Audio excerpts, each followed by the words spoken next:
ZZ Crystal focuses on the research and development, design, and sales of woodworking machines.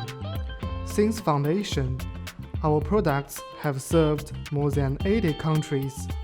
Excellent product quality and professional after-sales service have won us widespread praise from customers. Integrity management. Quality first is our consistent principle. A great experience of work in woodworking machine allows us to offer the optimal solutions for your business projects.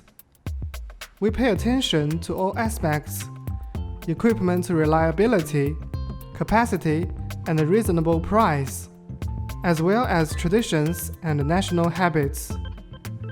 Our professional team of quality control and passionate after-sales service members will continue to keep tracking of each order scientifically, so as to provide high-speed services for customers. All members of ZZ Crystal welcome global clients and are willing to establish long-term friendly cooperation relations with global customers. We will strive to produce more high-quality products and repay the trust of our customers. We are your reliable business partner here.